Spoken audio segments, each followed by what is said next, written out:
Welcome. Tonight I'll take you back to the stormy yet extraordinary world of the Vikings.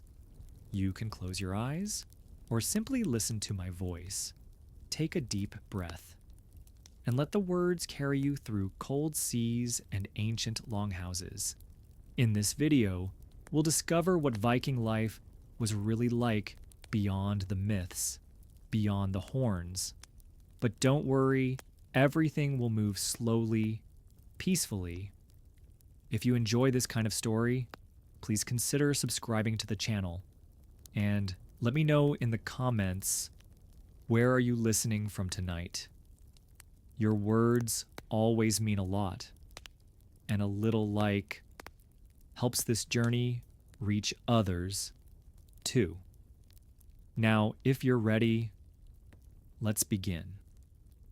Cold, quiet, the kind of morning where the world holds its breath. Before the sun has touched the horizon, the wind slips in from the northern seas, whistling through the long grass and whispering around thick wooden walls. A Viking village, small, scattered huts of timber and stone, rest beside a frozen inlet. Nothing stirs, yet the earth itself seems to hum with life just beneath the frost. Inside one of these huts, a man stirs beneath heavy furs. His name is Life. His hands are calloused, his face is weather-worn, and his breath forms faint clouds in the chilled air. He is not a raider. Not today. Today, he is a farmer, a fisherman, a father. Like most men in this village, his daily battle is not with an enemy's blade, but with the cold soil, the sea, and survival itself. The home is dim. No glass in the windows, only thinly stretched animal skin. A hearth sits cold in the center. Ash from last night's fire clings to the air. Life reaches for his tunic, thick woolen trousers, and fur-lined boots. No armor, no helmet, just layers to keep the northern cold at bay. Beside him, his wife Astrid stirs. She pulls a blanket tighter around their youngest child, still sleeping, nestled between straw and fur. Her hands are already busy, reaching for flint and steel, coaxing new life into the coals. This is how their days begin, not with war cries, but with wood smoke and quiet determination. Outside, the world is gray. The thatched rooftops drip with melted frost. Chickens cluck in low tones. Far off, a cow bellows. Leaf steps outside and inhales deeply. The air is sharp, clean, and biting. He walks past their storage hut, half buried in snow, and checks the stock of dried fish and smoked meat. Food is always a question. Winter is long. The land is stingy. Even with planning, a single storm can tip the balance between survival and hunger. His eldest son, Rurik, is already awake, dragging a wooden sled toward the woodshed. Leif joins him. No words are needed. The boy knows his tasks. Split firewood, fetch water, tend to the goats. Not for chores. For life. In another part of the village, someone calls out. A neighbor's child has a fever. Astrid will bring herbs later, dried from the summer harvest and stored in bundles that hang from the rafters.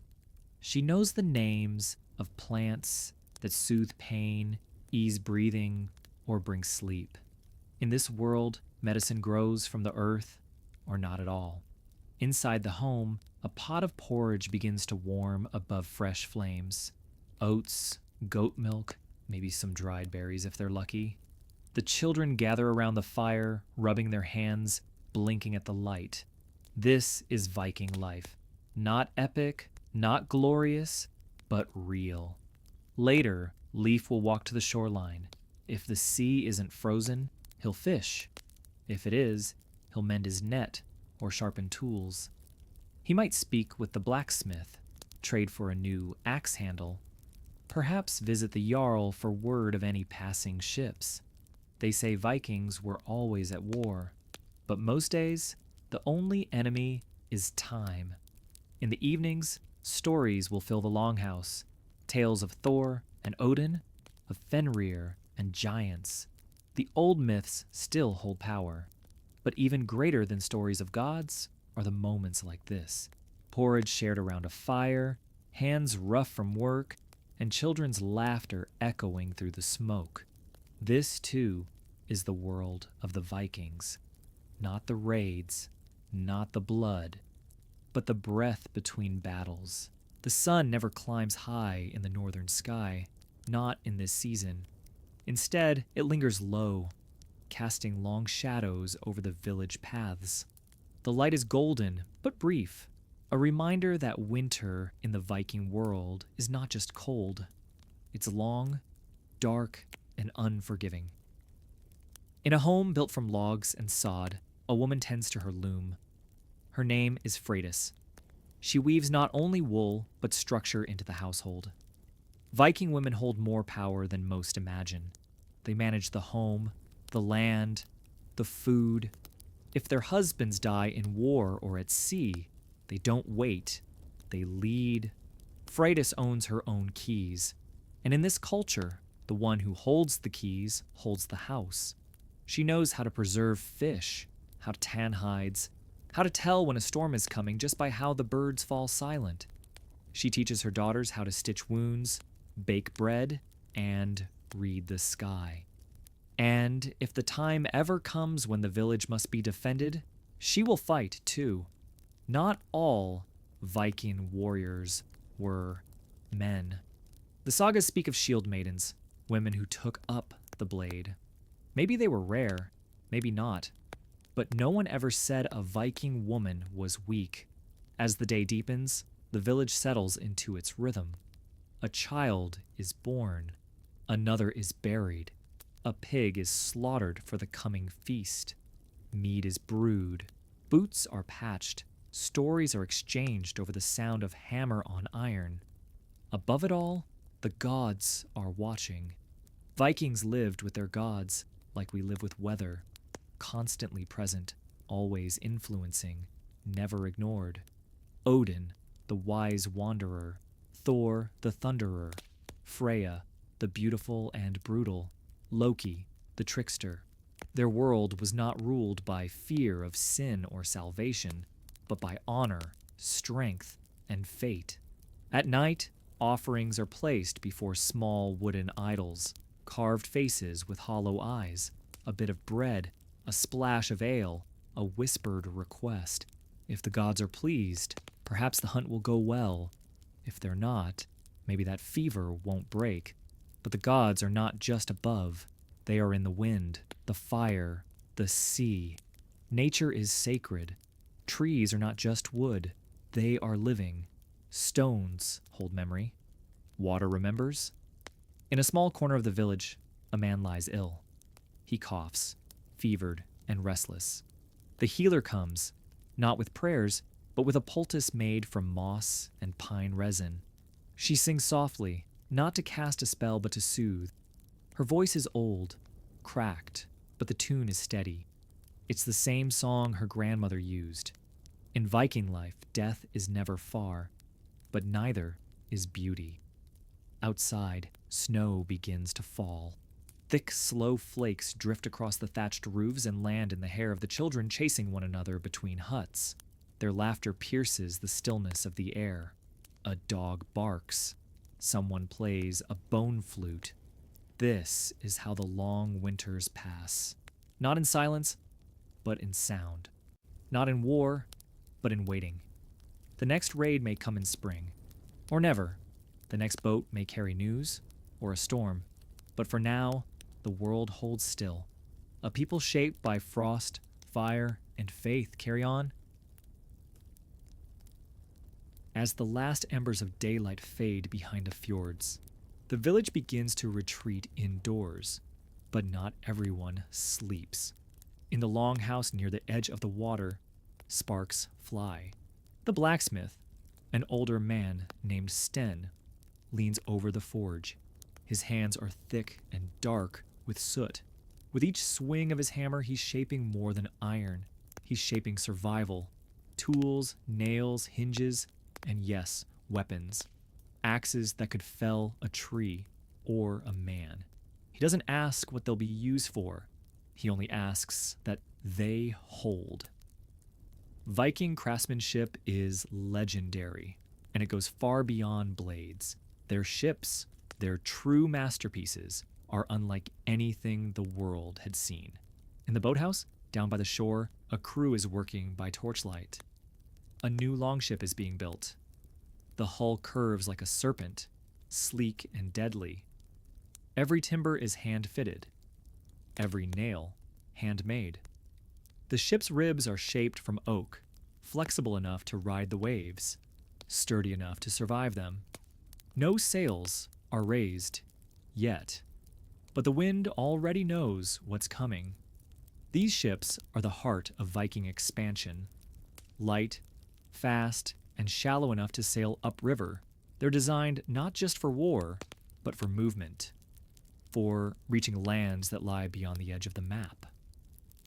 Contrary to the image of bloodthirsty savages, most Viking journeys are not raids.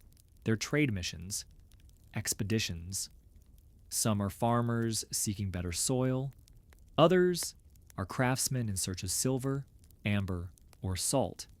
They trade furs for silk, honey for wine, walrus ivory for coins bearing foreign kings. Yes, some go to fight, but others go to settle, to build, to blend. In places like England, Ireland, and the Frankish coast, the name Viking inspires fear. And it's true, raids did happen. Churches burned, villages were taken. But to the Vikings, these were not acts of random cruelty. They were strategy. They were survival. A monastery by the sea, filled with gold, guarded by none?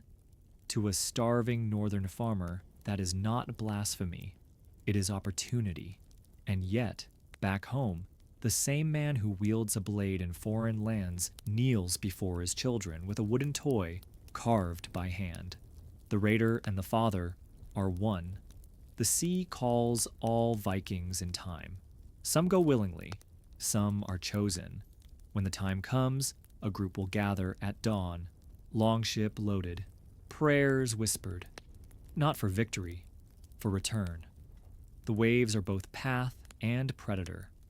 Those who do not return become stories. Songs sung in winter, around the hearth, in the same longhouse where they once laughed. Their names carved into runestones. Their legacy carried in memory, not monuments. Not every Viking raided. Not every Viking fought. But every Viking knew the weight of risk and the pull of the unknown. This was their world. Part farm, part forge, part fjord. A world held together by wood, wind, and will. The nights are long in the north, and in those hours between the wind and sleep, stories are what keep the dark away. In a longhouse thick with smoke and warmth, the elders speak. Children gather at their feet, wide-eyed, wrapped in furs, the orange glow of the fire dancing on their faces. They speak not from books, there are none, but from memory, from tales passed down like tools, like blades, like burdens. They speak of Thor's hammer splitting the sky, of Odin giving up his eye to see beyond what others could, of Loki's tricks and the wolves that wait to devour the sun. But among these gods are also mortal names, grandfathers, fallen brothers, mothers who once sang those very songs. In the Viking world, memory is sacred. What is not remembered is lost. So a child must know who they come from, because in knowing, they carry forward more than blood. They carry identity. Leif, the man who woke to fetch firewood and check the smoked fish, now sits beside his youngest son. He speaks softly, not of war, but of land, of how it changes, how the sea eats the shore a little more each year, of neighbors who once raided but now bring bread, of the new priest in the next village, who speaks of one God, not many. The world is changing, slowly, quietly. Christian monks travel north, kings rise, borders form, and with them, the old ways begin to fade. First go the sacrifices, then the runes, then the gods, replaced not by force, but by trade, marriage, diplomacy. A sword is easier to resist than a treaty, and so the Vikings do not fall in one last battle. They simply stop being Vikings. They become Norwegians, Swedes, Danes. Fathers become farmers again. Ships rot in harbors. Children are baptized. The myths grow quiet. But the spirit, the hunger to know what lies beyond the fjord, the strength to face storms, the stubborn will to endure winter after winter, that never dies. Today, we remember them mostly for their raids, but perhaps we should remember them also for their roots, for their fires, their stories, their fierce love of the land and sea. A Viking was not just a warrior, he was a builder, a son, a husband, a wanderer, a poet. He was, above all else, a survivor of a harsh world, and a creator of one far larger than he was born into. The sea was never meant to be a boundary. To the Vikings, it was a road, restless, dangerous, and full of promise. Over generations, that road led many away, from the fjords of Norway to the rivers of Russia, from the cliffs of Scotland to the vineyards of Normandy. Some went with swords, others with seeds. They did not just raid, they settled, they stayed, they married, they changed, and in doing so, they were changed themselves. In places far from home, Viking blood sank into foreign soil, not just through war, but through family. A Danish woman might marry an Irish fisherman. A Swedish trader might raise children in the shadow of Constantinople. A Norwegian craftsman might build homes on English land and call it his own.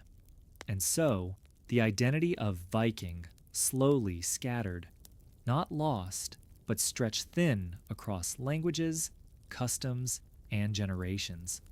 But what happened to those who stayed? Back in the north, life kept moving, but the world around them had shifted. Christianity arrived not with fire, but with treaties, with kings, with marriages arranged and promises kept. Slowly, the shrines to Odin and Thor were replaced by wooden crosses. Runes faded from stones. The old songs were forgotten, one verse at a time. Some resisted, others adapted. Even the most devout still honored the rhythms of nature. The harvest was still sacred. The winter solstice still held power. The gods may have changed, but the cold, the hunger, the sky, those stayed the same. And in that, the Viking spirit endured.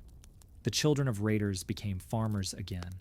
Longships rotted in fields, their bones swallowed by earth. Swords rusted, unused. Shields became heirlooms. And the stories, they changed shape. They were no longer just sagas of gods and heroes. They became quieter, about mothers who held a household together during harsh winters, about fathers who braved frozen lakes to fish for one more week, about neighbors who once fought but now shared land, food, and faith. 1,000 years later, those stories still echo, but now through names, traditions, the way a fire is lit on the darkest night of winter. In some northern homes, old runes are carved into wood, not as worship, but as memory. In others, children are still told tales of Thor, not as a god, but as a myth who once taught people to be brave. We think the Viking Age ended, but it didn't. It faded, softly, slowly, like smoke from a fire that once roared. Because history doesn't end in a single moment. It thins out. It weaves itself into the everyday. in the words we speak, the food we share, the strength we admire, the stories we pass down. So when you walk beside the sea, or cut into bread with a bone-handled knife, or watch storm clouds gather across a quiet sky, some part of you remembers. Not consciously, not clearly, but in the marrow of your bones. Something stirs, something cold, something proud, something Viking. Before a Viking held a sword, he held a stick. Before she tended to livestock or brewed mead, she watched her mother's hands with quiet awe. In the North, childhood was not a separate world. It was simply the first step into responsibility. There were no schools, no blackboards. Lessons came through repetition, through observation, through stories whispered beside the fire and tasks shared in the cold.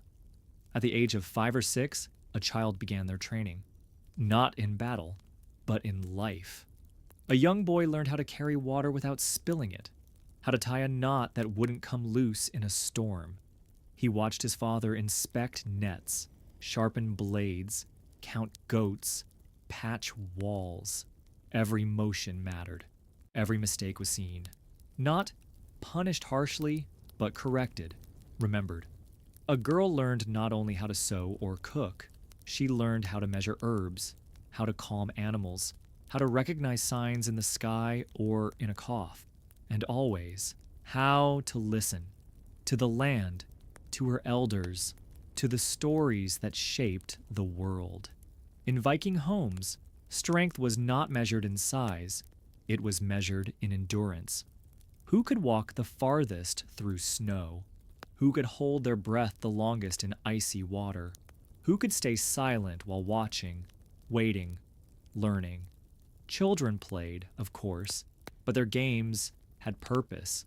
They mimicked rowing, wrestling, throwing axes, chasing, and hiding. Even their toys were made of bone, wood, leather, shaped like the tools they'd one day use in earnest. And always, the gods were close. Children knew the stories of Thor and his hammer before they could say their own names. They knew that Odin gave an eye for wisdom, and that Loki could never be trusted, but always outsmarted his enemies. At night, beneath firs and flickering firelight, those stories weren't just entertainment. They were maps of how to live, how to act when afraid, how to face death with eyes open. When a boy turned 12, something changed. He was no longer seen as just a child. He might be taken on a short voyage, not to fight, but to see, to feel the deck shift beneath his feet, to help row, to learn knots, to listen to the older men speak of foreign shores. He would be given a knife, not a toy, and with it, the trust of the village, to carve wood, to clean fish, to defend if needed. Girls, too, crossed a quiet threshold. By their teens, many knew how to run a household, barter in market, or ride horseback. Some trained with shields, some learned to lead. There were no ceremonies, no coming-of-age parties, just the slow, undeniable weight of responsibility settling on their shoulders. And yet, there were rituals. When a child survived their first winter alone, tending sheep on a distant hill, they were no longer just the boy. When a girl delivered a calf in the dead of night and both mother and animal lived, she wasn't called little one anymore. Respect was earned, not given, and once earned, it stayed. Viking childhood wasn't harsh for the sake of cruelty. It was preparation. The world did not forgive weakness. So children were taught not to fear pain or snow or death, but to respect them. By 15, many had already seen death up close. A brother lost at sea, a grandmother buried after a hard winter. And in that loss, they found shape, like a blade hardened in fire. They didn't become Vikings in the moment they boarded a ship or lifted a sword. They became Vikings slowly, quietly, over years of cold mornings, long tasks, and stories that refused to die. By the time a Viking reached 15 or 16, they were no longer considered children. They were expected to carry weight, both literally and figuratively. For boys, that might mean joining the village's outer watch during winter nights, standing guard, bow in hand, breath steaming in the cold, not for glory, but because wolves and thieves do not care about age. For girls, it meant learning not only how to preserve life, but how to protect it. If a husband fell ill or died, she would run the home. She would raise the children. She would barter at the market with the same sharpness a man wielded with steel. This was adulthood not marked by ceremony, but by expectation. But there were moments that made the change undeniable. A young man's first voyage, not a raid, not yet, but a coastal trip to trade or fish, rowing for hours, muscles burning, waves slapping the hull, sleeping on wet wood, eating dried fish with salted bread, listening to older men tell stories that sounded more like warnings. On such journeys, boys became men, not through violence, but through exhaustion, through endurance. Some never returned. A sudden storm, a snapped mast, a fall overboard in icy water. The sea gave no second chances, and yet they went, because staying meant stagnation, and leaving meant possibility. At home, others changed in different ways. A glance across the longhouse, lasting too long. A shared task, becoming more than just cooperation. Two hands touching beneath a bundle of wool. Love in the Viking world was rarely romanticized, but it was powerful, immediate, deeply real. Marriages were often arranged, but not always cold. Affection bloomed quietly, in shared work, shared grief, shared hope. A woven bracelet given before a journey, a carved token left behind just in case. Some would marry young, others not at all. But love was present, threaded into the rough fabric of their lives. Still, in the minds of many, especially the young, there was always one great threshold left to cross. Battle. Not every Viking fought, but every young Viking thought about it. What it would feel like to hold a real axe in a real fight, to hear the call, to stand on the edge of the shield wall, heart pounding, waiting. The stories they'd grown up with painted battle as glorious, almost divine, but the elders told a quieter truth. Courage isn't the absence of fear, one might say. It's standing up when fear screams at you to run. The first time a young man killed or saw someone die, something inside him changed. Sometimes it hardened, sometimes it cracked, but always it marked a passage, not into manhood, but into memory. These moments, first voyage, first love, first fight, were not trophies. They were burdens, things carried quietly, lessons folded into the soul. From the outside, a Viking youth might seem stoic, even cold, but within them churned fire, hunger, doubt, longing. And over time, they came to understand what it meant to carry a name, a family, a future. They were no longer just surviving, they were shaping what would come after. By the time one reached adulthood in the Viking world, they weren't just surviving, they were part of something much larger. A family, a village, a web of oaths and expectations that held the North together in ways outsiders rarely understood. At the top of each settlement stood the Jarl, not a king, but not merely a chief either. He was a leader, a judge, a war captain when needed, and a peacekeeper when not. His authority came not from divine right, but from respect, and the power to keep that respect intact. Jarl Eric, for example, was not the strongest man in the village, but he remembered every name. He had survived 3 famines, 2 raids, and 1 betrayal. He listened before he spoke, and when he did speak, people leaned in.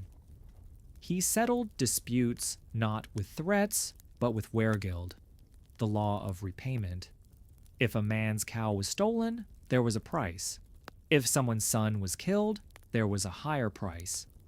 Blood could call for blood, but more often, it called for silver. Revenge existed, but it was regulated. Justice was not blind. It was personal. Honor mattered more than law, and so if a man insulted another at the feast hall, the offense might not be forgotten for a generation. An offhand joke could become a family feud, but a well-timed apology or a public gesture could prevent bloodshed. The people held gatherings called thing, assemblies where free men debated, accused, defended. These were the roots of modern parliaments. Not every voice was equal, but every voice was heard. Women, too, had power, not always visible, but undeniably real. A widow might control more land than a dozen men. A mother could arrange alliances through marriage. A seeress, a vulva, could whisper guidance even a jarl might heed. In times of crisis, Viking women often led. They defended homes. They kept trade flowing. They preserved memory and taught the next generation how to live and how to die. Marriage was not a trap, but a partnership. Divorce existed. Property could pass through the female line. Strength was not male or female. It was simply necessary. And all of it, every choice, every role, every oath, was built upon one fragile, invisible structure: honor. A man's word was his shield. A woman's wisdom, her blade. To break an oath was to lose one's name. To lie in court was worse than theft. To fail one's kin, that was a weight few could bear. It wasn't a perfect system. There were jealousies, corruptions, brutal punishments. A thief might lose a hand, an adulterer, a life. But still, within this seemingly harsh world, there was a strange kind of balance. Raids may have defined the Vikings to outsiders, but inside their own world, it was structure that made survival possible. Stone by stone, rule by rule, oath by oath. This was how a community held through the darkest winters and the most sudden storms, because even in chaos, the North had order. It just looked different than we expected. To live in the Viking world was to live beside death, not in fear of it, though fear was natural, but in recognition of its nearness. It could come in battle, yes, but also in childbirth, in storms, in infection, in winter. Death was not rare. It was expected. And so, the Vikings learned not to avoid it, but to give it meaning. When someone died, the village did not go silent. It gathered. The body was washed, often by the women of the household. It was dressed in fine clothes, with items the person might need in the next world. Tools, jewelry, sometimes weapons, sometimes food. These were not symbols. They were preparations. Because to the Vikings, death was not an end. It was a journey, a crossing, and where one went after death depended on how they lived. A brave warrior who fell in battle might be taken to Valhalla, the hall of the slain, ruled by Odin himself. There, they would feast and fight every day, dying and rising again until the final battle of Ragnarok. To die with a sword in hand was not just noble, it was necessary. But Valhalla was not the only destination. Some would go to Folkvanger, the field of the goddess Freya, who chose half of the fallen to dwell with her. Others, especially those who died of sickness or age, might find themselves in Hell, the cold and quiet realm beneath the earth, not a place of punishment, but a shadowy mirror of life. There were even darker places, Niflheim, a world of frost and mist, and Jörmungander's Sea, where sailors feared to drown, lest they never rise again. But no matter where they believed the dead would go, the living had duties to the departed. Some were cremated, sent off in boats set aflame, the fire rising to meet the sky.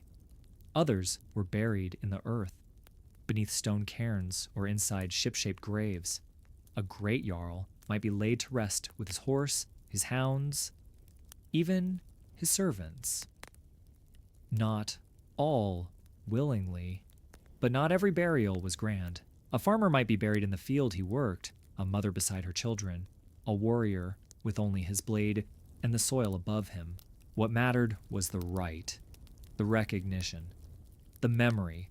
For a Viking, to be forgotten was the true death. And so names were passed down, stones were carved, songs were sung in mead halls, not just of gods, but of ancestors, of people who once stood where the living now stood. Even children understood this. They spoke the names of the dead before meals. They poured a drop of ale into the fire. They whispered thank yous to the stars, because death wasn't just a door. It was a thread, connecting those who came before to those still breathing. The ancestors were not just gone, they were watching, guiding, sometimes warning. When lightning struck a tree, some said it was Thor. When a raven circled above the field, others whispered Odin's name. When dreams turned vivid, some believed the dead were speaking. It wasn't superstition, it was presence. The dead weren't separated from the world. They were still in it, woven into the land, the wind, the stories. To die a Viking wasn't about conquest. It was about remembrance, to leave behind something that endured, whether a son, a sword, or a story. Because in the Viking world, to be remembered was to live forever. Winter in the Viking North was not a season. It was a test of preparation, of patience, and above all, of endurance. As the last of the autumn leaves were blown from the trees, the villagers worked faster. The final cuts of firewood were stacked high. Animal pens were reinforced. Tools were mended. Roofs were checked for leaks. Any task left undone by the first snowfall might not get a second chance, because when winter arrived, it did not knock. It crashed through the door. Snow piled high against longhouse walls. The sky turned gray and stayed that way for weeks. The sun barely showed itself, rising late, sinking early. The air grew thin and bitter. Water froze inside its buckets. Fingers stiffened even indoors. Outside life slowed to a crawl. Inside, it condensed. Longhouses became the center of everything. Families, sometimes extended kin, gathered close. Fires were kept alive around the clock. Children carved small figures from bone or wood. Women spun wool, dyed fabrics, or repaired torn cloaks. Men sharpened tools, checked the integrity of weapons, or told stories, sometimes true, sometimes myth. It was the season of memory, of waiting. The diet, once varied with fresh vegetables, narrowed to what could be preserved. Dried fish, salted meat, barley flatbread, fermented turnips, sometimes thin stew, sometimes only broth. Ale was precious, honey was rare, and yet they survived. Because they had learned long ago, the secret to surviving winter was not strength. It was community. They sang together. They taught the children old sagas. They debated gods, shared dreams, and laughed. Deep, belly-aching laughter that made the walls shake. And once a year, in the heart of winter, when the cold was sharpest and the nights longest, they celebrated Yule, a midwinter festival of light, fire, and rebirth. They lit candles and bonfires, pushing back the darkness with flame. They honored ancestors, shared food, gave thanks for what they had and for who had survived. They hung evergreen branches as a sign of life that endures even in the dead of cold. They burned Yule logs, believing the fire's warmth and glow would protect their homes through the coming months. It was a sacred time, but not solemn. There was feasting, whatever could be spared.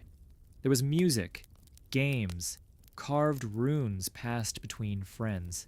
In some regions, there were masked rituals, symbolizing spirits of nature or returning souls.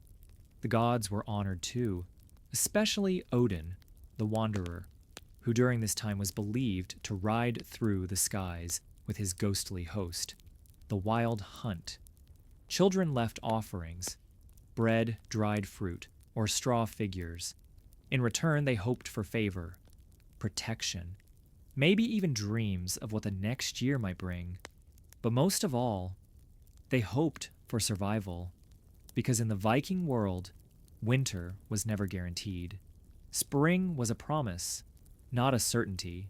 So each day of warmth, each meal, each story, each moment of joy was held like treasure. To live through winter was to be tested. To endure it together was to triumph. And so, as the snow howled outside and frost crept down the wooden beams, a Viking family might sit close by the fire, hands clasped, voices low, telling the story of how, once again, they made it through. After months of darkness, silence, and cold, it began. Not with a trumpet, not with a banner, but with a drip, then another. Snow melting from the edge of a longhouse roof. The sound was small, but to Viking ears it was a signal. Spring had come. The land did not change all at once. The ice was slow to yield. The wind still carried a bite. But every day grew a little longer. The sun returned like a friend who had been gone too long, warm, hesitant, and watched with cautious joy. People emerged from longhouses like bears from dens. They stretched, they gathered, they checked the animals, bones still visible under fur, but alive. They looked at their stores, dwindling. Spring did not mean safety, but it meant hope. Now came the work. Not of war, not of wandering, but of planting. The soil, once frozen and hard as stone, began to loosen. Fathers and sons took up tools and began to till.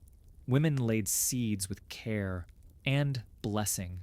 Beans, barley, onions, herbs. Children cleared stones from the paths, chasing birds that had returned from distant lands. Each motion had rhythm, almost sacred. Each task was part of something ancient, older than any god. To grow food was not just survival, it was communion. The Vikings, though feared for their raids, were farmers before they were warriors. And when the land allowed it, they turned their strength not to plunder, but to creation. Cattle were walked to pasture, still weak but stirring. Sheep were sheared, their wool collected and spun. Bees buzzed lazily through early blooms. The river, once locked in ice, flowed again, cold and clear. And in the evenings, exhausted but fulfilled, families sat outside once more. Faces turned toward the light. Hands still stained with soil. Smiles slow but genuine. The elders watched the green return with knowing eyes. They had seen many springs. They knew not every seed would grow. But still, they planted. They believed in cycles, in death and rebirth, in the land giving. As long as you gave to it, ceremonies were held. quiet ones. Offerings buried beneath the fields. Thank yous whispered into wind and rain, sometimes to Freyr, god of fertility, sometimes to the unnamed spirits of earth and stone. Not everyone believed the same thing, but everyone hoped the same way. And so, with every furrow carved into the soil, every seed laid with care, the Vikings declared, "We are still here." They did not shout it. They did not carve it in stone, but they grew it in fields that would feed their children, in gardens that would bloom at the longhouse door, in trees that would one day shade their graves, and the world, after testing them, softened. It let them begin again.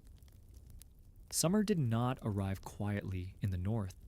It burst onto the scene, green, golden, and loud. Birds filled the skies with sound. Rivers rushed with melted snow. Cattle roamed freely in high pastures. Children ran barefoot through tall grass. And the sun, blazing, brilliant, climbed high in the sky and stayed there. After long, dark winters, summer felt like a gift, but not a vacation. It was a time of work. This was the season to prepare for survival, because what was gathered now would decide how the next winter was endured. Fields were alive with motion. Men swung sickles through tall barley and rye. Women bound sheaves and stacked them in golden pyramids. Older children hauled baskets of herbs, wild berries, and mushrooms. Beekeepers checked hives with reverence. Fishermen cast nets deep into shimmering lakes. Every hour of sunlight was used, and there were many. In the northern reaches, the sun sometimes never set. It dipped, then rose again. And under that eternal daylight, the village thrived. Trade resumed too. Boats set off along rivers and coastlines, filled not with warriors, but with goods. Furs, wool, salt, amber, honey, and finely crafted tools made their way to distant markets. In return came spices, glass beads, silk, and sometimes stories. Stories of new lands, new kings, new gods. Not everyone listened, but some did. The summer was also a time of celebration. Feasts were held under open skies. Goat was roasted over fire pits. Ale flowed. Folk songs filled the air, some cheerful, some mournful, some just nonsense shouted in rhythm. There were games, wrestling, archery, swimming, races, and there were matches made, lovers finding one another in laughter, between bites of smoked fish and honey bread. The gods were honored too. Offerings were made to Thor, protector of the harvest, to Freyr, giver of fertility and peace, to Sol, the sun goddess, for lighting their path. Ceremonies did not always look like rituals. Sometimes they looked like gratitude. A boy carving his first bow from ash wood. A girl planting herbs beside her mother. An elder teaching a young one how to repair sails with careful stitches. And in the background, life thrummed. Not dramatic, not warlike, but strong. Some, of course, did leave. Summer was also the season of raids and voyages. Young men who had trained through winter and toiled through spring now boarded ships, eager, nervous, proud. Their families stood by the docks, watching the sails rise. No one said goodbye. Not really. They said, "Row well and come back richer." Some would return with silver and scars. Some would not return at all. But back home, the rhythm of summer continued. The earth gave, the people worked, the stories grew. And the Vikings, so often remembered for war, showed that their greatest strength wasn't in swords. It was in endurance, in community, in the ability to turn even the briefest season of warmth into a foundation for the future. Summer was not a break. It was a blessing. And The Vikings never wasted it. When people think of Vikings, they often imagine steel and fire. But behind every axe was a hand that once carved wood, and behind every shield, a mind that told stories in symbols. Because to live in the Viking world was not only to fight or farm, it was to create. Long before a child lifted a sword, they picked up a carving knife. They learned to shape bone into buttons, wood into spoons, and later into dragon-headed figureheads that cut through the sea. In every home, there was craft. Women spun wool with hands that had known both snow and fire. They dyed it with plants, indigo, madder, woad, until it shimmered in blues and reds. They wove not just clothes, but identity. A finely patterned tunic spoke of pride. A cloak pinned with a bronze brooch showed status. Even the poor wore hand-dyed trim, stitched with care. Embroidery told stories as old as the fjords, sometimes of gods, sometimes of wolves, sometimes of the ocean's pull. Wood was not wasted. It was shaped into ships, yes, but also chairs, cups, runestones, even toys, tiny horses with intricate manes, shields carved with intertwined beasts, doors that bore symbols to ward off spirits or welcome good luck. These carvings weren't just for beauty, they were messages, from one soul to another, or one life to the gods. The Vikings didn't have books, but they had runes. Each rune was more than a letter. It was a force, an idea. F, Fehu, meant wealth. T, Thurisaz, meant strength, or sometimes danger. J, Jera, meant the harvest, the cycle of time. Runes were carved into stones, blades, amulets. They were scratched into ship planks and inside helmets. They were not written lightly. They were carved with intention. The storyteller, called a skald, was as valued as a warrior. Their tongue could strike like iron or soothe like honey. Skalds remembered births, battles, dreams. They sang sagas of heroes, recited poems of love and loss. Their voices were history. Their rhythm was memory. Children learned not from scrolls, but from stories. Around the fire, eyes wide, knees pulled close, they listened. As Odin wandered in disguise, as Thor crossed the rainbow bridge, as a farmer once wrestled a troll for his daughter's hand. These tales were not fantasy. They were foundation. They taught values, courage, wit, endurance, kindness. They made laughter out of pain and meaning out of chaos. Even the dead spoke through art.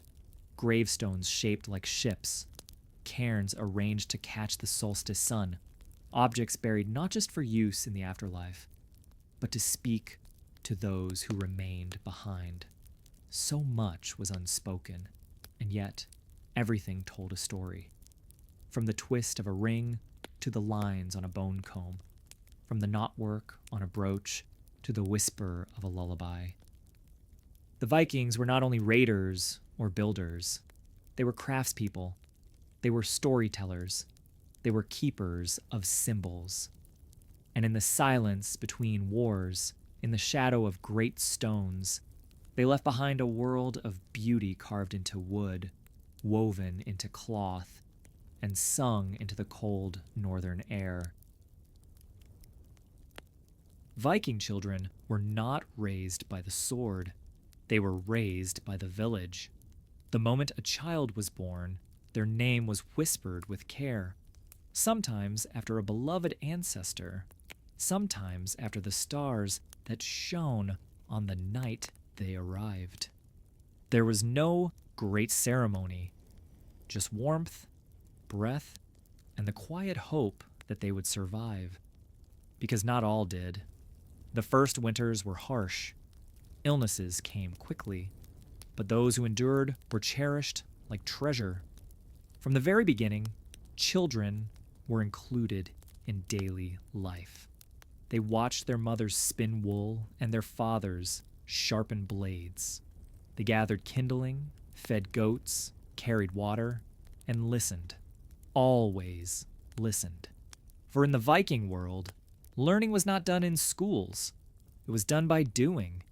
A girl might learn herbcraft from her grandmother, how to soothe a cough, treat a wound, or bless a seed. A boy might learn sailing from his uncle, how to read the wind, mend a net, or tie a knot that would not fail. Some children were sent as fosterns to be raised in other homes. This wasn't exile.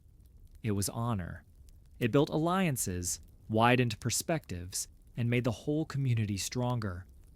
Boys learned to throw spears, yes, but they also learned stories, laws, and the meaning of a man's word.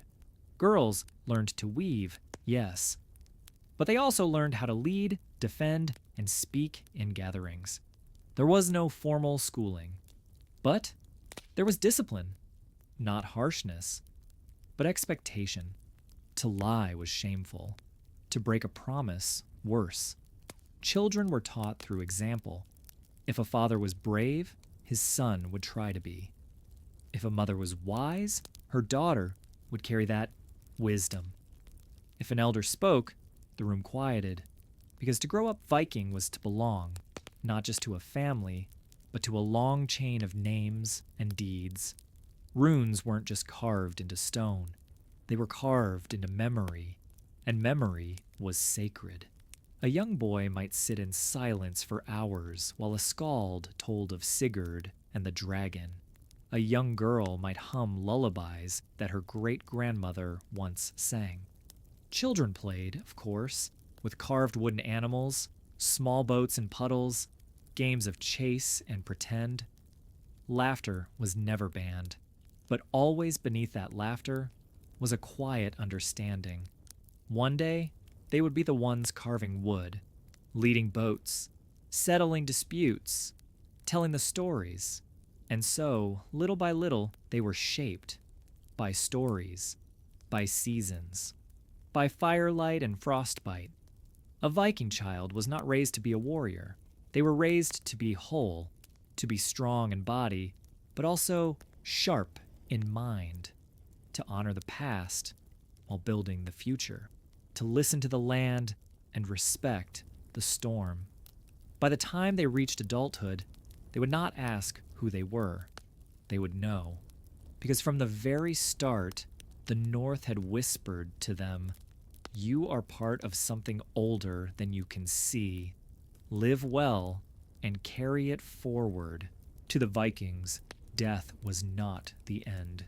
It was a passage from one world into another, from flesh into legend.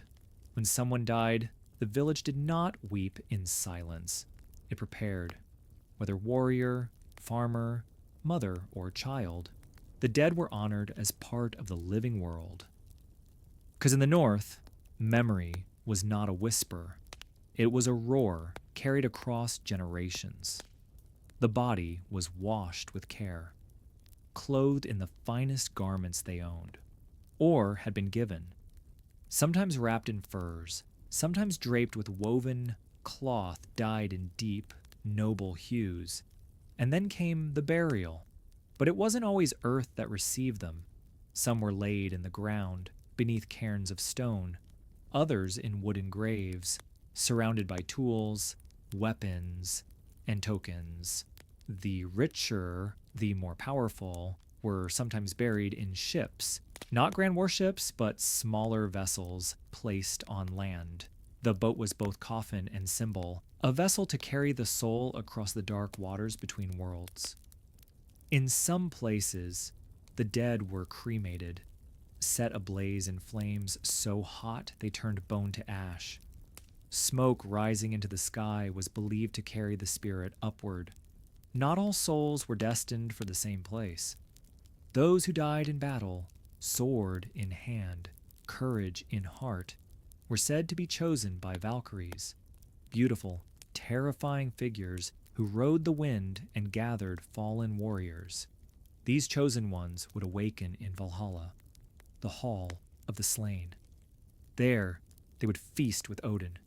They would fight each day, die gloriously, and rise again by evening. Their afterlife was not peace, it was purpose. But Valhalla was not the only path.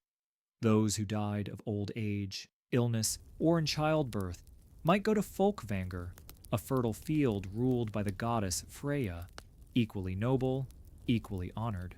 Others believed in Helheim, a realm not of punishment, but stillness, where quiet souls found rest beneath the earth. And some dead did not leave at all. They lingered. Stories were told of Draugr, undead spirits, jealous of the living, rising from barrows to haunt the night. To prevent this, graves were sealed with iron, salt scattered, stones marked with runes of protection. But most rested well, because they had lived fully. At funerals, stories were told, not just of how someone died, but of how they lived, their bravery, their laughter, the kindness they showed to animals, the song they always sang, the way they mended shoes in silence. Every death was a thread pulled from the great tapestry, but the tapestry remained, and when the fire died down, when the grave was closed, the living returned home, carrying with them a piece of the one who was gone. Children would ask, "Will I see them again?" And the elders would say, "Yes, in the stars, in the sea spray, in your hands when you hold the same tool, and in your voice when you tell their tale." The Vikings did not fear death. They respected it, prepared for it, dared to meet it head on. Because in their world, death was not defeat. It was simply the next great journey. For all their wild reputation, Vikings did not live in chaos. They lived by law, not written in books or scrolls, but carried in memory, spoken aloud, passed down like sacred flame. The Vikings had no kings, at least not in the way we think. They had chieftains, sure, but more importantly, they had the Thing. The Thing was more than a meeting. It was a court, a council, a festival, and a test of words. Free men gathered to speak their truth. Women, too, depending on the region, could attend, speak, and even bring cases. At the center stood the law speaker, an elder trained to remember every law by heart. He did not read, he recited. And when he spoke, the world listened. Disputes were aired, land disagreements broken, betrothals, stolen sheep, blood debts.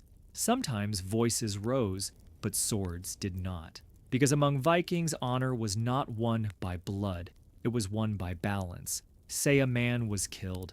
The victim's family could demand Wargild, a man price. Gold, silver, livestock, paid by the killer to restore peace. Refused to pay, then exile. Or a blood feud spiraling out like frost on a window. Most preferred peace. To break the law was not just a crime, it was a stain. And stains on honor were hard to wash. Punishments varied. Fines, public shame, temporary banishment. Execution was rare, reserved for only the worst. Traitors, oath breakers, those who killed without cause. Even then, there were rituals. The guilty might be tied to a stake or left to the gods in wild places, but often justice was gentler, practical, social, precise. Because the goal wasn't revenge, it was restoration. The community had to function, the fields had to be sown, the boats had to sail. And so, deals were struck, hands were shaken, oaths sworn by gods and steel. Honor was currency. To break your word was to become nothing. Even the poorest could rise if they were honest. Even the richest could fall if they lied. Children learned early, your name matters. What you do with it matters more. Oaths were not spoken lightly. They were sealed with mead or fire, or sometimes a drop of blood. Not superstition, serious trust. And if you broke an oath, you didn't just face judgment, you faced isolation. To be outlawed was worse than death. It meant no food, no fire, no name. It meant no place among the living. The Vikings believed a man without honor was already dead, and so, in halls lit by flame and voices lifted in council, the people kept their own peace. They did not need kings in golden crowns. They had their word, their witnesses, their wisdom, and that was law. In the Viking world, the divine wasn't distant. It was everywhere, in the rustle of trees, the crackle of fire, the howl of wolves and the flash of lightning. The gods walked among men, or so they believed. There were no temples of stone. The forest was their chapel, the mountain, their altar, the sky, their ceiling. The gods had names. Odin, god of wisdom and war, who gave his eye for knowledge. Thor, the thunderer, protector of mankind, whose hammer could shake the earth. Freya, goddess of love, beauty, and war, who wept golden tears. Loki, the trickster, neither fully good nor truly evil. But gods were not perfect. They were powerful and dangerously close to human. To honor them, Vikings held blots, sacred feasts. Animals were sacrificed, blood spilled onto stones or wood. Meat was cooked, shared, ale flowed, oaths were sworn. It wasn't about obedience, it was about balance. Give and be given, neglect and risk ruin. But for the truly unknown, they turned to the vulva. She was no priestess in silk. She wore cloaks of rough fur and carried a staff tipped with iron. Her eyes saw what others could not. The vulva was the seeress, part healer, part witch, part oracle. She was called during births, during illness, before voyages or wars. She would sit in silence, touch the earth, chant old words. Sometimes she danced, sometimes she wept. Always, she spoke of things yet to come. Her visions were not always clear. They came in riddles, in images, in fragments. But they were trusted, because the vulva carried the weight of many lives, and the gods whispered through her bones. Even chieftains bowed to her words. For she remembered the old ways when giants still roamed, when the world tree Yggdrasil held 9 realms in its roots. Not every village had a vulva. Some traveled alone, between communities, feared, respected, never touched without permission. The Viking cosmos was vast. Midgard, the world of men. Asgard, realm of the gods. Jotunheim, home of giants. Helheim, the land of the dead. They believed they lived in the middle, held together by fate, called weird. And fate could be read in dreams, in birds, in the way a fire crackled or a shadow fell across snow. Rituals weren't rare, they were life. Even simple tasks had sacred rhythm. Harvesting herbs by moonlight, burying a lock of hair for luck, marking runes on doorways before travel. The Vikings didn't pray for salvation. They prepared for destiny. To die well was as noble as to live well. To be remembered was as vital as to breathe. Their gods promised no eternal peace, only a place at the table if you had the courage to earn it. Vikings sailed not just for war, they sailed for opportunity. Gold, spices, silk, wine, not taken by force, but traded with care. The image of the Viking raider is only half true. Many longships carried cargo, not warriors. And many Viking men were known not as killers, but as merchants. The North had its own goods to offer: walrus ivory, furs, amber, wool, iron tools, dried fish. And in return, they wanted what the world could give. So they sailed, south through rivers, east through forests, past borders, languages, and religions. To the Vikings, the world was not closed. It was open water. They reached the British Isles, of course, but they went farther, much farther. Down the great rivers of what is now Russia, the Varangians, Norse traders, navigated the Dnieper and Volga. They built trade towns. They dealt with Slavs, Khazars, and Finnic peoples. And they reached Constantinople, Miklagard, they called it, the great city. They stared in awe at its golden domes, its towering walls.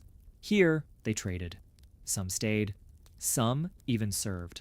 The Byzantine emperor kept a Varangian guard, elite Norse warriors who swore loyalty to him alone. Their axes gleamed in palaces. Their runes are still etched into the marble of Hagia Sophia. And beyond even that, some Vikings made it to Baghdad. Yes, the heart of the Islamic Golden Age. They came with goods, not gods. And they listened to scholars, to astronomers, to traders in bustling souks. They brought back stories, techniques, and treasures. And yet, they returned home. Not as strangers, but as men changed. They brought foreign spices to their meals, new textiles to their clothing, new stories to their fireside. Some married abroad. Some converted to other faiths. Some simply never left. But those who did return brought the world to the north. Their sagas began to include not just trolls and frost giants, but lions, deserts, and jeweled cities. And through it all, they adapted. They learned to haggle as well as they fought, to read foreign tongues, to navigate not just storms, but diplomacy. The Viking was not just a raider. He was a bridge between the cold edge of the world and the warm beating heart of distant empires. When you hear Viking, you likely don't think of beauty. You think of axes, helmets, fire. But the Vikings didn't just build with their hands. They adorned. They carved. They crafted stories into everything they touched. Because in their world, even the smallest object held meaning. Let's start with the wood. Wood was everywhere. Homes, boats, furniture, tools. But Vikings didn't leave it plain. They carved it, delicately, deliberately. Dragons, serpents, spirals, knotwork so intricate it seemed alive. This was called the Urnez style, a swirling serpentine design that danced across doors and beams like wind over water. They carved ships not only for war or trade, but for ceremony. Funeral ships bore dragon heads with open mouths, guardians to the next life. Every village had someone with a knife and a gift. Next came stone. Runestones rose like standing ghosts along paths and roads. Some marked graves. Others told of travels, lost sons, or glorious deeds. But they weren't just words. They were artworks, intertwined beasts and bold letters, shaped by memory. Each stone was a message. I lived. I loved. I mattered. And then there was metal. Brooches shaped like dragons. Bracelets of twisted silver. Necklaces holding Thor's hammer, Mjolnir, not as weapon, but as protection. Viking women especially wore these adornments with pride. A brooch might close a cloak, but it also told a story. Where she came from, what she believed, how much she was worth, economically and emotionally. Men did too. Warriors might etch runes into their sword hilts, not to decorate, but to bind fate to steel. Even their armor had flair. Not golden or flamboyant, but bold, clean, and symbolic. Let's not forget the textiles. Though little fabric survives, what we do find is astonishing. Complex patterns. Colorful dyes made from lichen, plants, and minerals. Wool and linen woven tight, embroidered with stories. Stags running from wolves, ships sailing through stars. A Viking woman's loom was not just a tool, it was a canvas. And then there were the bones. Yes, bones. Combs carved from antler, dice shaped from knuckle. Amulets worn for luck, carved with faces or beasts. Some objects were made purely for pleasure, chess pieces shaped like tiny warriors, drinking horns with silver inlays, flutes and drums. For music long since lost to wind and time. Because, yes, Vikings sang. They told stories with voice as well as chisel. The skald was a poet, a bard, a keeper of memory. He would recite sagas, not just to entertain, but to preserve, to make heroes live forever, to warn, to inspire. Skalds remembered generations. They compared battles to storms. They praised beauty like it was a fire too wild to touch. And just like their wood and stone, they shaped words to last. Even Viking homes were canvases, carvings along beams, ironwork on doorways, even cooking pots held engraved symbols. Nothing was made without thought. Nothing was left plain if it could be given a soul. Because in Viking belief, everything carried spirit. A tool, a boat, a comb, a name. Art wasn't separate from life. It was life. And when a Viking died, they might be buried with the objects they loved. A favorite brooch, a sword hilt carved with a family sigil, even a small wooden figure to guide them through the dark. We often see the Viking world in black and white, but in truth, it was carved in color, in gold and blood, in midnight blue and ash gray, in green moss on stone, in the red of berries crushed into cloth. A world not only of raiders, but of rememberers, not only of battle, but of beauty. It did not happen in a single night. The old gods did not fall with thunder and fire. They faded, slowly, like mist under the morning sun. For centuries, the Vikings had worshipped Odin, Thor, Freya, gods of wind, battle, birth, and flame. They built sacred groves, lit blood on altars, whispered prayers into the bark of trees.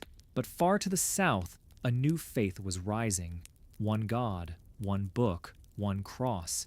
At first, it seemed like nothing, a foreign belief for foreign kings, but it spread quietly, persistently, on the backs of silver coins, in the hands of monks, through the mouths of merchants. It came with treaties, with trade, and sometimes with swords.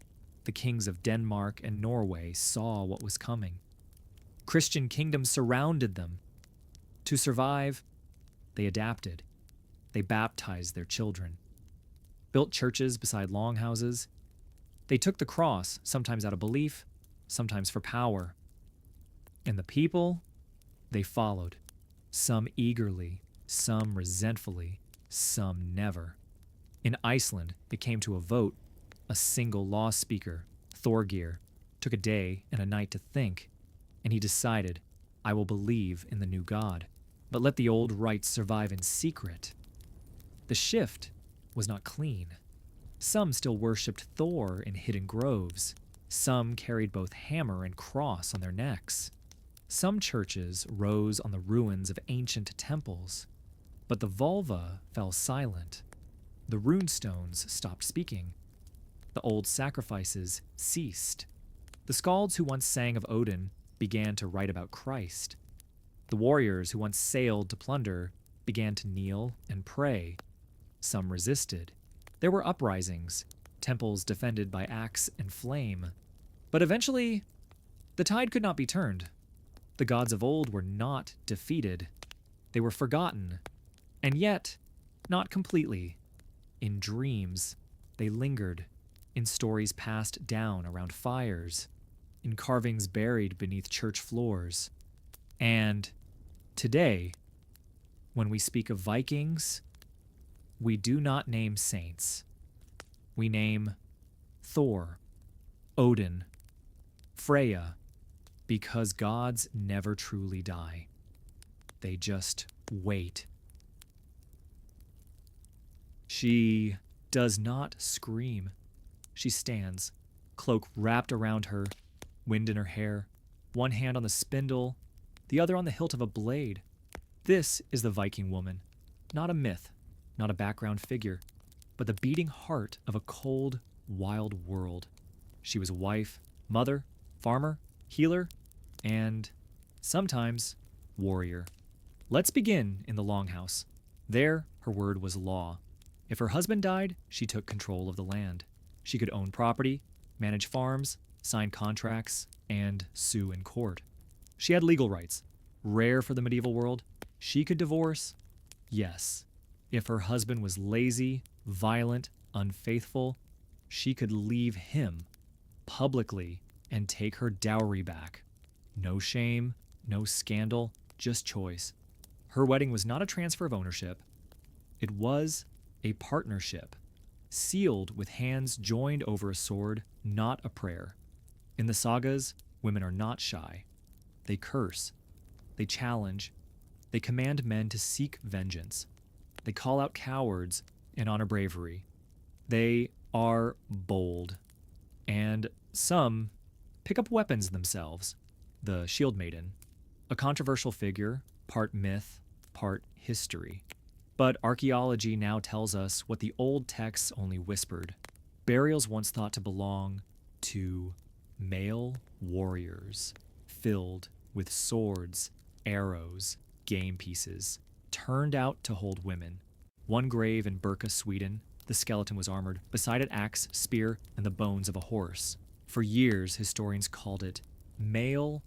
DNA said otherwise. She was a woman, and not alone. Because Viking women were trained to be tough, they had to be. The North was harsh. Men were often gone for months, raiding, trading, exploring. Women held the villages together. They kept the fire going. They gathered herbs, treated wounds, raised children, spun wool, milked animals, made cheese, brewed mead, managed slaves. Every stitch, every meal, every clean blade, they made it possible. They also told the stories. Many sagas were preserved by female voices. Many runes were carved with messages from wives, sisters, mothers, and the myths. They overflow with women. Freya, goddess of war and love. She chose who died in battle. She rode a chariot pulled by cats. She wept golden tears. Skuld, one of the Norns who wove the threads of fate. Volvas, seeresses who walked between worlds. These weren't submissive saints. They were forces of nature. Even in death, Viking women were honored. They were buried with jewelry, tools, and often keys. Why? Because a woman's key ring wasn't symbolic. It opened everything.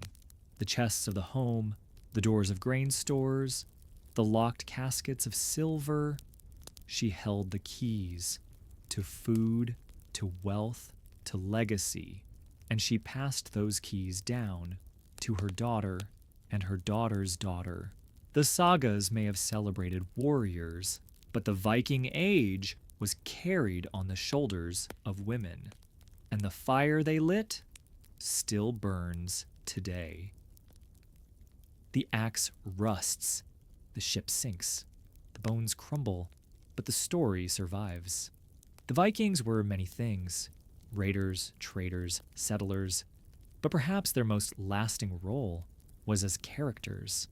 The world remembers them not only through weapons or ruins, but through words.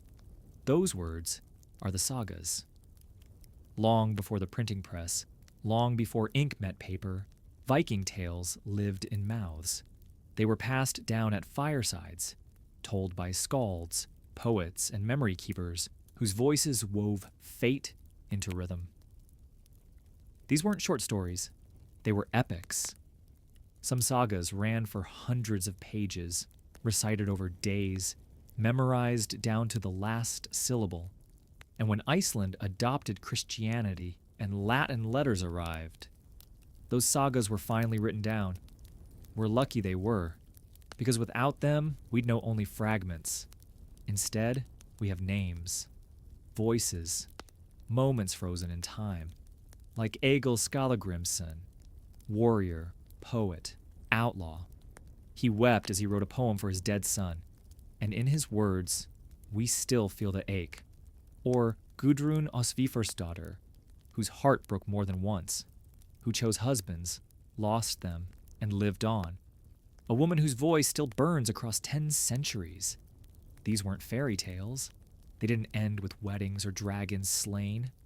They told of love and loss, betrayal and blood feuds, jealousy, revenge, loyalty, exile. Because real life was never simple. And neither were the Vikings. The sagas are brutal, yes, but also tender. A man carries his dying brother through a snowstorm. A woman sings her last lullaby to the sea. These moments live. They come from Iceland mostly. Why Iceland?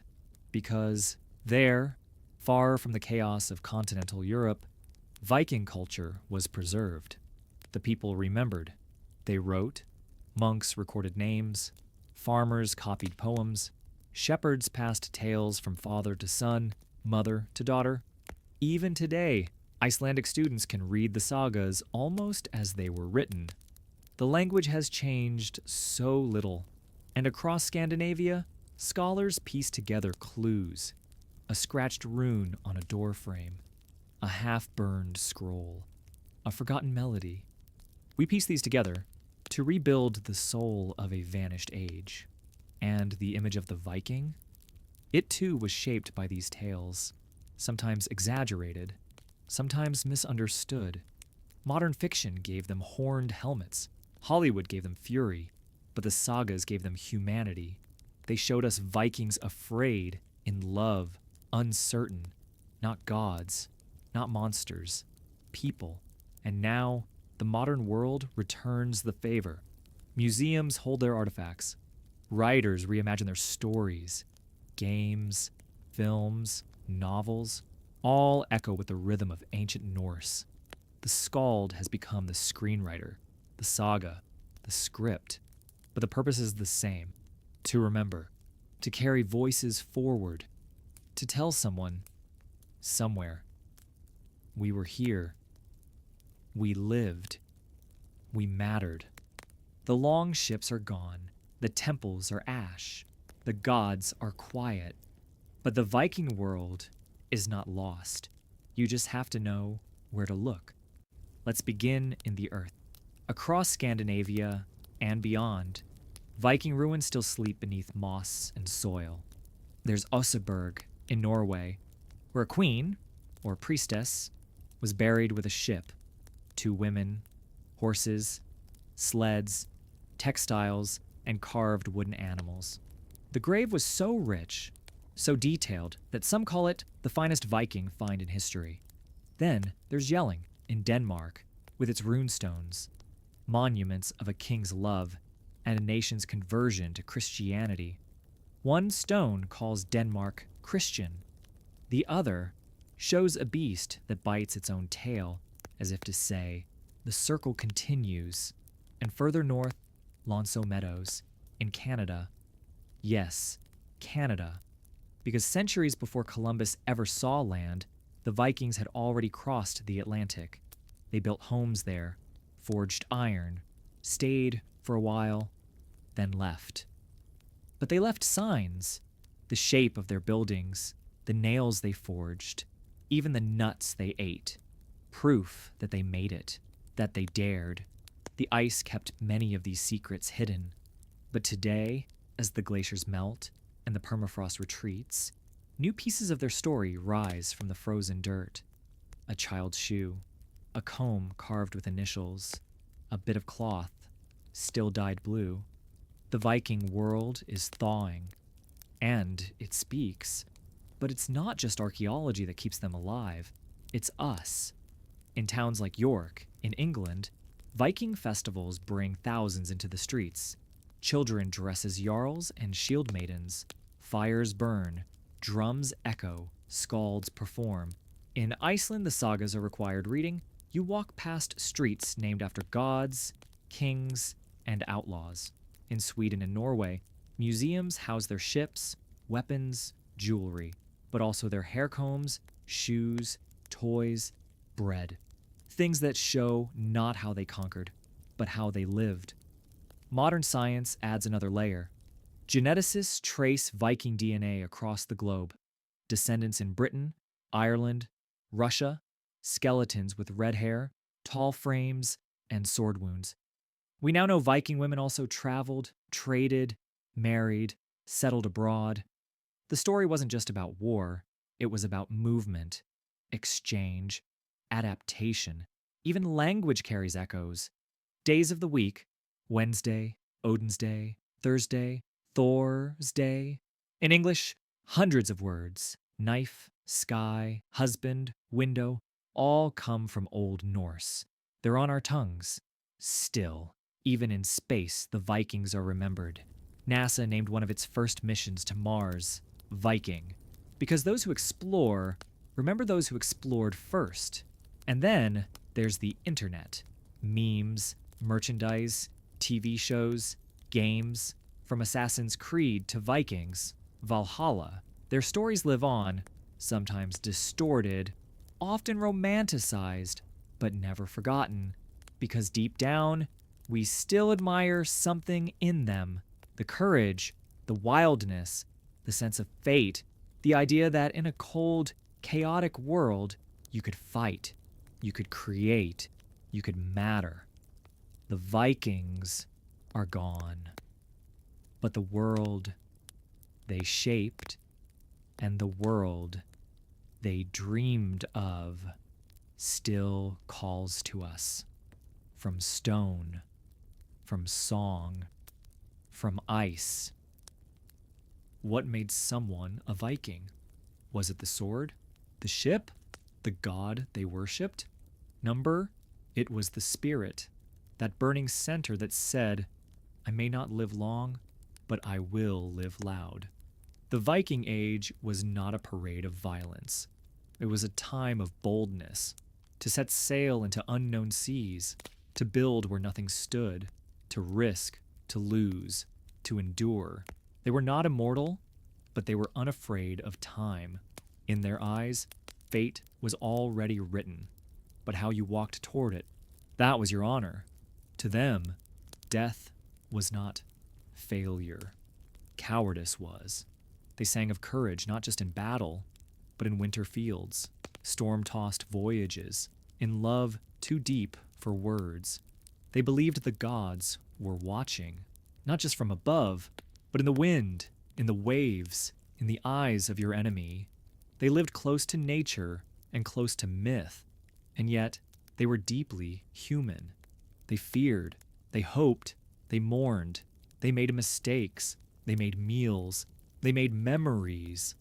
They passed down fire, not just in torches, but in words. And their fire reached us. Not everyone who lived in the Viking Age was a warrior. Most were not. They were farmers, craftspeople, children, elders, but they all carried that Viking spirit. The urge to forge, not follow. To speak even when trembling. To hold loyalty like gold and betrayal like poison. To build with both hands and defend with both fists. And when they died, they hoped to be remembered. And they are. Not because they conquered the world, but because they faced it. Fully, wildly, honestly. So when you hear the word Viking, don't just picture the helmet or the axe. Picture the fire. A fire that said, I am here, I am alive, and I choose to burn brightly. Because that was what it meant to be Viking. And that still matters.